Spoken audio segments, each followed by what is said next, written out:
When I moved to Mexico, I didn't know anybody. I came down here with a computer and 2 suitcases. Didn't know anybody and my Spanish was terrible. And then all of a sudden I was surrounded by Spanish-speaking people. Hi, I'm Bill the Geek. I make travel videos in Mexico. I'm a computer geek. I've been teaching computer graphics for about 30 years. Online, I teach web design, Photoshop, Illustrator, stuff like that. And now, living in Mexico for 15 years, I'm making a series of videos, and I think this is how I will retire.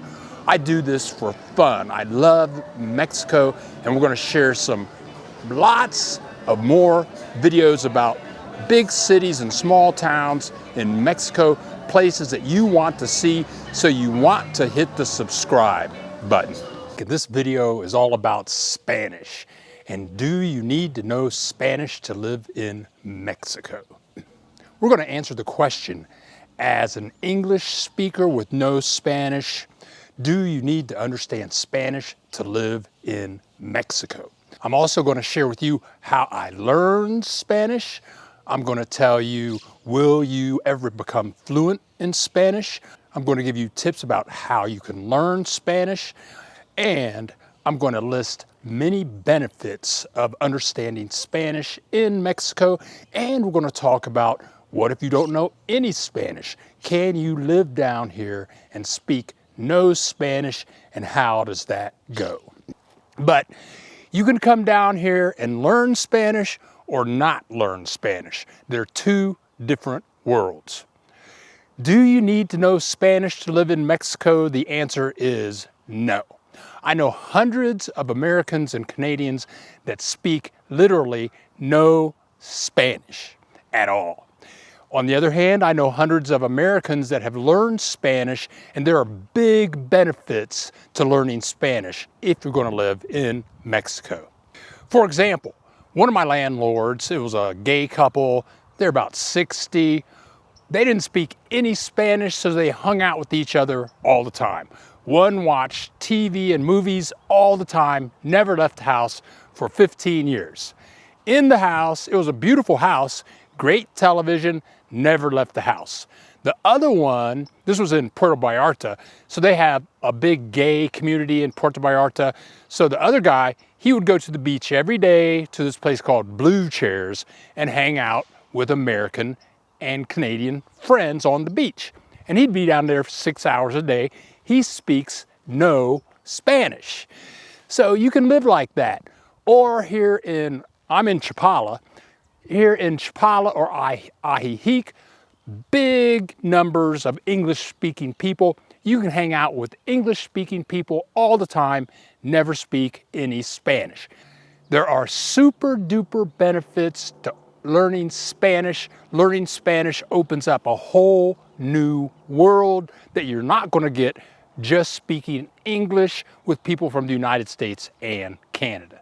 As some of you know from other videos, yes, I went to Dartmouth College, and Dartmouth College made all of its students pretty much go to a foreign country and study a foreign language. I studied in Mexico. My best friend studied Russia in Russia. I had another best friend that studied Chinese in China. Once you're immersed in living with a family and speaking that language every day, 24 hours a day, you learn the language. But I must say, I didn't speak any Spanish for 30 years and I forgot everything, and I had to start all over here in Mexico. When I hit Mexico, I really didn't need to understand Spanish, but I wanted to learn Spanish. All of my business was in the United States. I teach online classes, web development, how to be #1 on YouTube, things like that. You can see a link to my website down below. But all of my money was coming from clients in the United States. So I was speaking 5 hours of English through the computer every day. But I found the need, and I found the wanting to learn Spanish. Tip #1, my first tip in learning Spanish would be to invest in Rosetta Stone. If you've never seen Rosetta Stone, they teach 67 languages. You buy the software, you can learn all 67 languages, and Rosetta Stone is fun. You sit at the computer, it shows you pictures, you see a picture of a table, see the picture of a car, picture of a person, see the picture of a man, see the picture of a woman, and then you have to click, which one is this? That's a man, that's a woman, that's a table, that's a chair. And they test you through this process, and it's fun. The pictures are fun, and then each time you go through a lesson might be with 8 segments or 20 segments. You either get them all right or you get a few wrong, and then if you want to, you can go back and do it again. And this really helped me with very basic things, like what is milk? What is Coca-Cola? What is a chair? What is the sky? What is the floor? And over time, my Spanish really developed, and I could actually use it on the street. Rosetta Stone really helped my Spanish. I bought Rosetta Stone for my wife. She studied English, and now she doesn't like to speak English. She can, but she understands almost all English, and she learned through Rosetta Stone. That's tip number 1 for learning Spanish in Mexico. Now, one thing is, I'm a computer geek. Rosetta Stone was not hard to set up. My wife, Teresa, used it. She had no problem. But on Amazon, you'll see some people that have problems setting it up. I don't know what their problem is. Maybe it's their computer. If you get Rosetta Stone, you have to have a computer or a laptop. You can use your tablet or cell phone, but you want to make sure that you have memory to download the program, and you need a way that you can speak so that your computer can hear you. So you might need a microphone. You might have to buy a headphone with a jack so that you can talk to the computer, because Rosetta Stone uses voice recognition. And if you can't talk to your computer, it'll be a worthless investment. And if you have any questions I'm not addressing in this video, leave a comment, ask a question, tell us what you would like us to add to the video. We'll help you out. Leave a comment.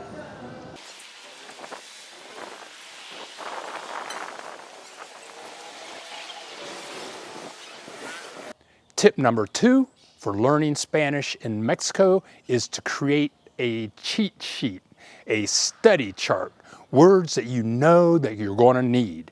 Well, think about it. You're going to go to the market, you're going to buy eggs, you're going to buy milk, and you're going to want things. When you go to a restaurant, you're going to want this. When you go to the grocery store, you're going to want that. When you go to the pharmacy, you're going to want this. So you're going to want things when you go to these places. So I have a list of words to remember. Words like celery, spaghetti, milk, eggs, verbs. I want is a verb. I think it's quiere, okay? And a big word that you're going to need to know is quiero, I want. Or where is this and where is that? And where is donde? Donde está? Where is the market? Where is the pharmacy? And so I have a list, and it's got maybe 100 words on it. And I study these words. And verbs in Spanish are very different than English. So you want to study Spanish verbs. I study the past tense, the present tense. I've been studying Spanish forever, and I leave the future tense alone because I'm lazy. And there are ways to cheat with the future tense. But anyway, so I have this list of about 100 words, and I've got another list of 100 words, and I go through there, and now pretty much I know all of these words. All of these words are in my computer. I put them on my website. So if I'm killing some time, I can pull up this website on my cell phone, look at the words, and just freshen up.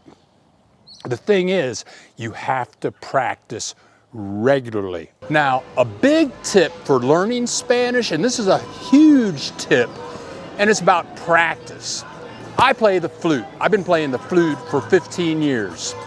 And I practice about 30 minutes a day. I play jazz flute.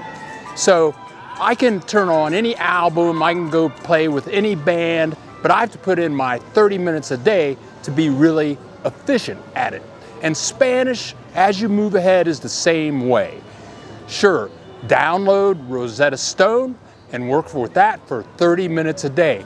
Also, on your cheat sheet of words that you're studying, take those words and study those 30 minutes a day, 5 days a week. It will change your life. As you learn your Spanish, as you're starting out, there are certain words you want to study for sure. Numbers are very important.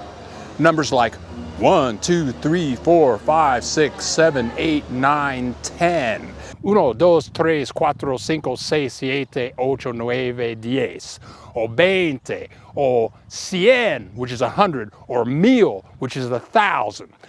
Because you will be buying things. You'll be buying milk, cream, eggs, sugar.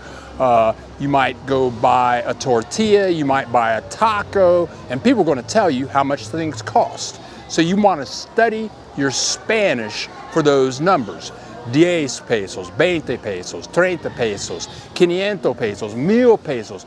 You want to understand what those words mean for sure. Most Mexicans speak a little bit of English. Sometimes they don't act like it, but every Mexican can speak a little bit of English. Even back when I was in college, living in San Luis Potosi, we would go to the movies.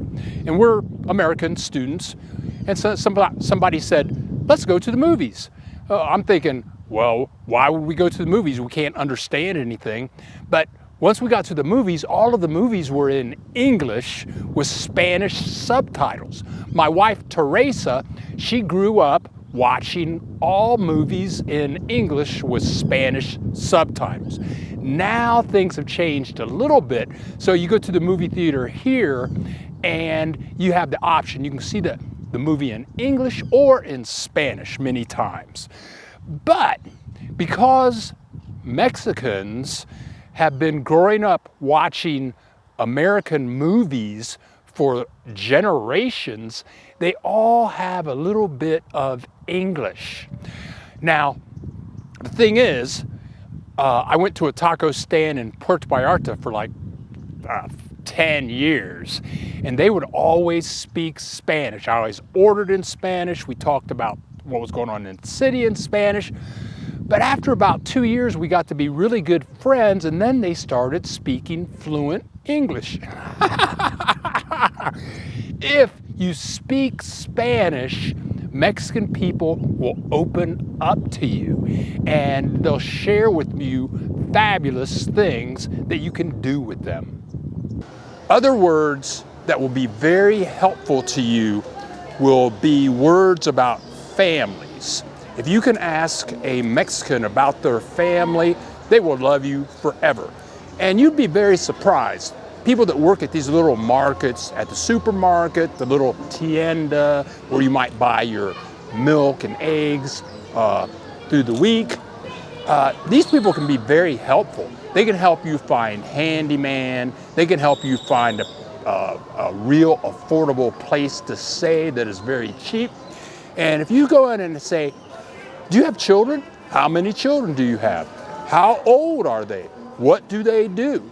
If you can learn how to ask these questions in Spanish and be able to respond to their answers appropriately, these people will take you in and they will become your new family. Learning a language is very challenging. You have to practice, you have to speak, and you have to listen.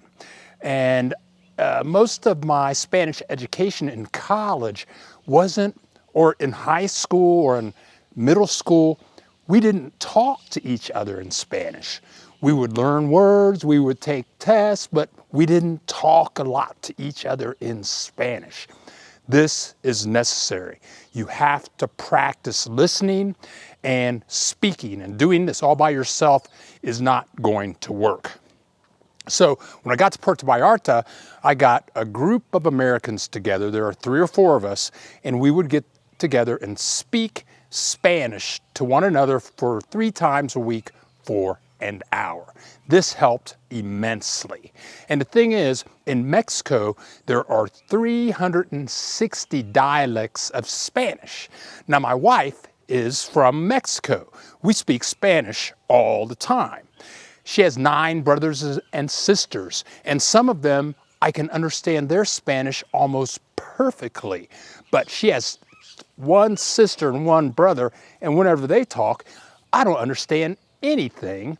And Teresa, my wife, her daughter, we were talking about this, and she said, I don't understand what they say either. And she's from Mexico and grew up speaking Spanish, though now she speaks fluent English and Japanese. But anyway, meeting with a small group of friends, 3 or 4, even if you can just find 1 English-speaking person that is trying to learn Spanish, or maybe that knows Spanish, that you can talk to regularly, that will help your Spanish immensely.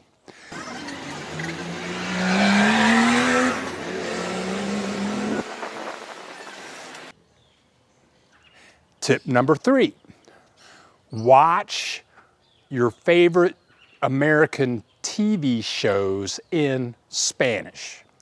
One of my favorite TV shows, or what used to be one of my favorite TV shows in America, was 2.5 Men. Yeah, I had cable TV in Puerto Vallarta, and I could watch 2.5 Men 4 times a day.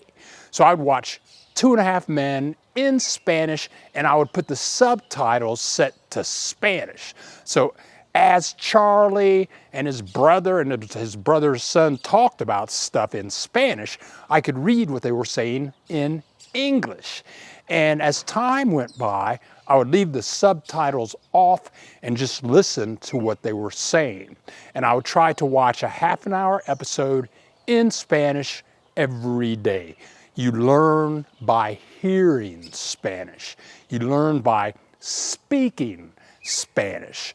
So, find your favorite television show, YouTube. You can do this on YouTube. The Fresh Prince of Bel-Air. Yeah, I got a kick out of that show. I would watch that show with Will Smith in Spanish. Tip number 3 for learning Spanish. Go to YouTube and find some music. You just type in Spanish love songs or whatever, and find some music in Spanish, or if you're a Frank Sinatra fan, find Frank Sinatra singing in Spanish. There are many artists that actually sing some of their music in Spanish. So then, once you find this song, then also go to Google the name of that song in Spanish, and print out the lyrics so that you can hear what they're saying, you can see what they're saying, and then translate the song in English from Google Translate.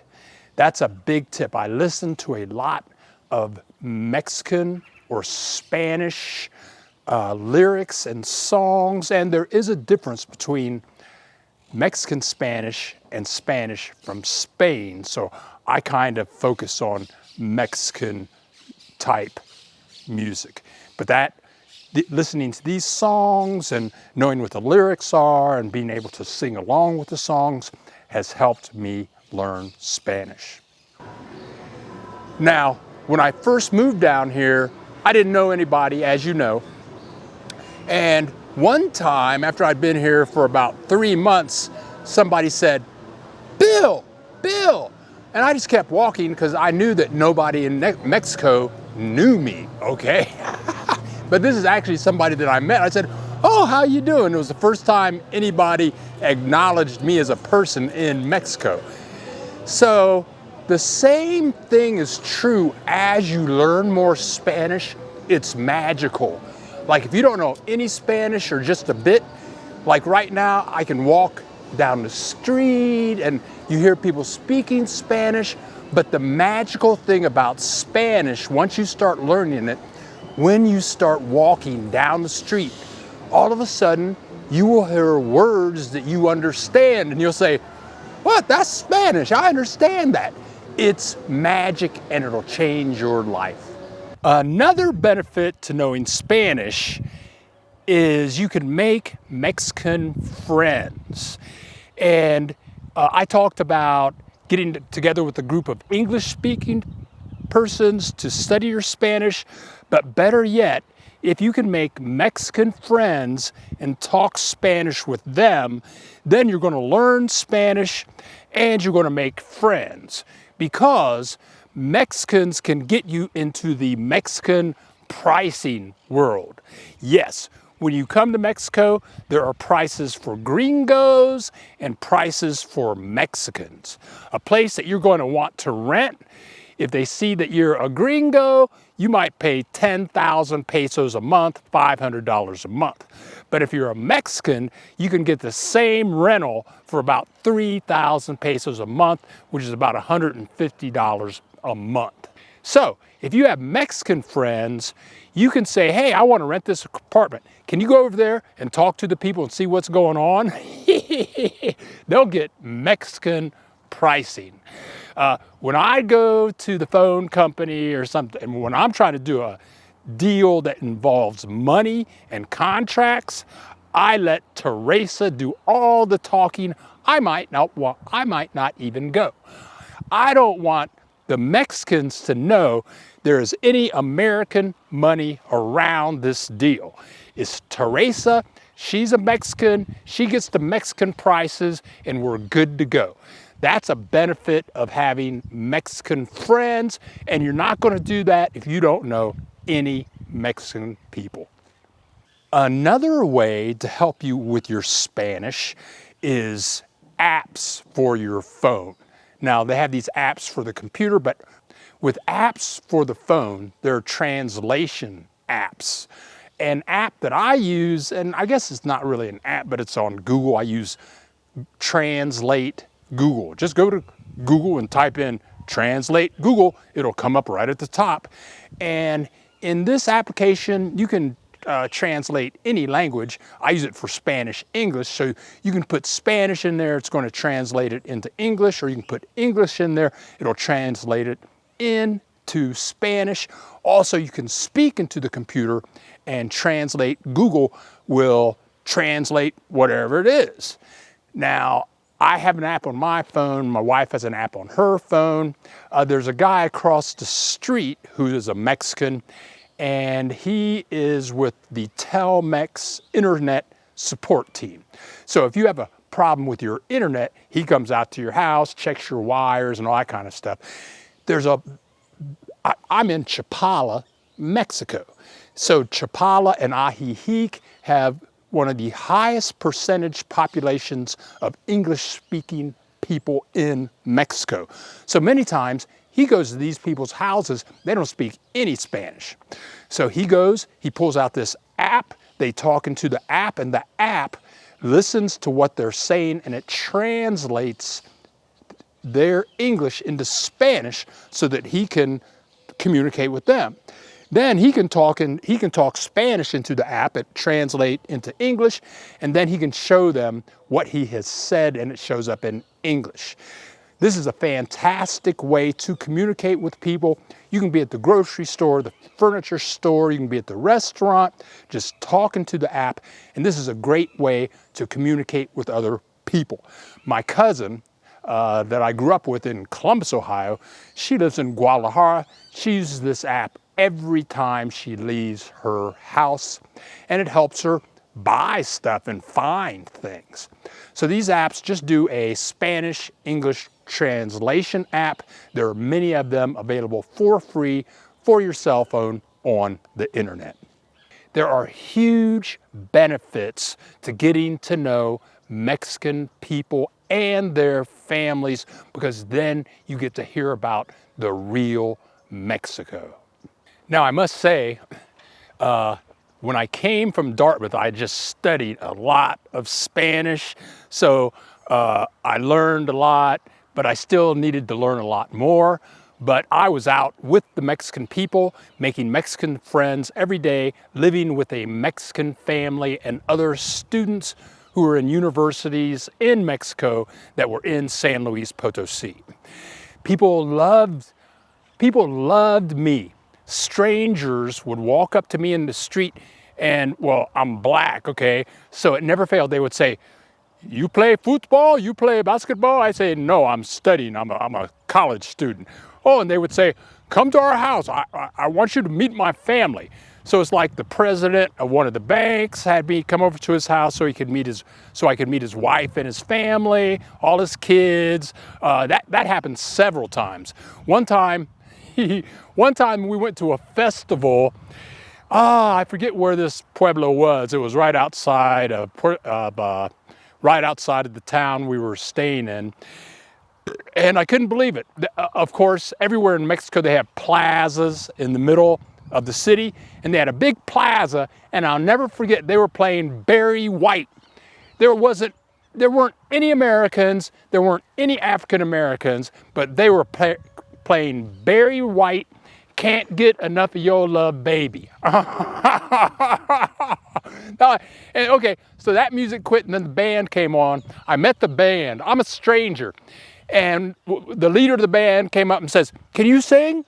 I said, "Yeah, I can sing." "What can you sing?" I said, "I can sing Chicago, Color My World." They said, "Yeah, okay, you're up next," okay? So I was getting ready to sing Color My World by Chicago, great song.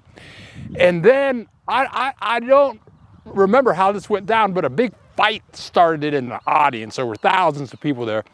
And the band looked around like, uh-oh, big fight. And they started grabbing all their equipment and they got out of there. It was like, uh-oh, danger, danger, expensive music, equipment, big fight, we're gone, okay? But when you speak Spanish, you meet the people, and the people help you out. Now, there are some situations, if your Spanish isn't that good, you definitely need help. Situations like if you're going to get a cell phone, when you go to Telcel or wherever you get your cell phone, most likely those are going to be Spanish-speaking people. I've only run into 2 people at Telcel that speak English well. And when you get into contracts and they're talking about upload times, download times, those are words I don't even know in Spanish. So you need help. If you're going to go to immigration, you need help. If you're going to get a driver's license, you need help. The good thing is in Mexico, Mexicans respect money. And if you tell somebody, "Hey, can you go to Telcel with me? Can you go to immigration with me? Can you go here with me?